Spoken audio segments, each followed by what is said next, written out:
बीमारी पैदा कैसे हुई उसको सोच किया गया। वो डायरिया बीमारी यानी गंदगी की वजह से डायरिया बीमारी पैदा हुई। उस गंदगी को भगाने के लिए स्वच्छ भारत मिशन के तहत हर घर शौचालय का जो कार्यक्रम कराया, यानी कि हर गांव ओडीएफ चयन घोषित किया गया, यानी कि शौचालय बनवाया गया हर गांव। लेकिन बहुत से लोग हैं शौचालय है लेकिन शौच करने बाहर ही जाते हैं, उनकी मानसिकता है। कुछ लोग ऐसे हैं, लेकिन हमेशा यानी कि शौच को जो है जानते हैं इससे बनने से क्या हमारा कितने लाभ है, बहुत से लाभ है। हमारी समय की बचत होती है, हमारे जो घटनाएं होती हैं बहु बेटियों के साथ घटनाएं होती हैं उस घटना से बच सकते हैं। बहुत सी घटना हुई हैं, आप लोग जानते हैं, बाहर महिलाएं जाती थी उनके साथ तमाम घटना घट जाती थी और समय की बचत होती है और गंदगी से ही हमारी बीमारी से मुक्ति होती है। इस प्रकार से शौचालय का निर्माण कराया गया।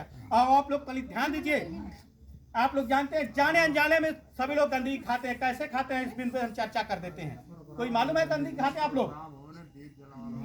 नहीं खाते हैं। चलिए कैसे खाते हैं आप लोग? भोजन बनाने का काम करते हैं कि नहीं करते हैं? महिलाएं करती हैं कि पुरुष करते हैं आपके यहाँ? महिलाएं करती हैं। लेकिन खाना बना करके आप कहाँ रखती हैं? किचन में रख देती हैं।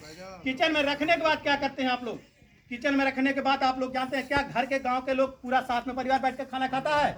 नहीं, बारी बारी से खाता है। वहां आपकी गलती होती है। कहाँ गलतियां आप करते हैं? जब आप बारी बारी से भोजन करता है तो आप लोग भोजन बना के क्या करते हैं? कलछुल पलटे से भोजन को निकाल कर देती हैं और निकालने के बाद क्या करती है? उसी पतीले पे आप रख देती हैं। और वह गंदगी कैसे आती है? मक्खी देखे आप लोग? मक्खियों के कितने पैर होते हैं? मक्खियों के 6 पैर होते हैं। मक्खियां सबसे ज्यादा बैठती कहाँ है? सबसे ज्यादा गंदगी पर बैठती है, सड़ी हुई चीज पे बैठती है, बदबू जो करती है उस पर बैठती है। बैठने के बाद क्या करती है? रसोइयों का पता बताना नहीं होता है, वो वहां जाती है, बैठ करके अपने गंदगी को छोड़ती कहाँ पर? आपके कलछुल और पलटे पर जो जूठा लगा होता है। आपने देखा होगा मक्खियों के पैर गौर से देखेंगे तो रोएदार होते हैं। आपने ये भी देखा होगा कि मक्खियां अगला पिछला पैर लड़ाती हैं। कोई बाबा रामदेव का योगा नहीं करती, ये भी जान लीजिए। क्यों?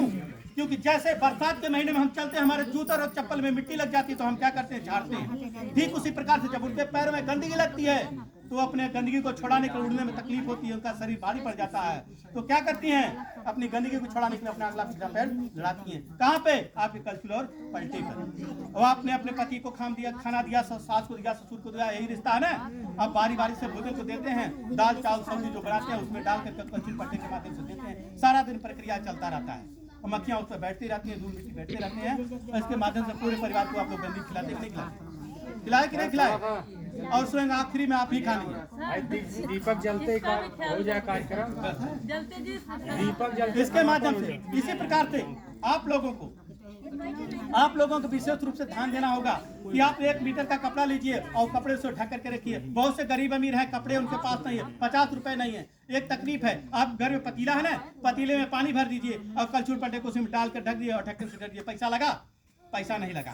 लेकिन करना है आपको, करेंगे तो आप ही का परिवार प्रगति उन्नति करेगा, क्योंकि हमें प्रगति और उन्नति करना है। ठीक है, चलिए इस कार्यक्रम में आए आप लोगों को बहुत बहुत धन्यवाद। आप लोगों के भोजन बनाने का समय दिया।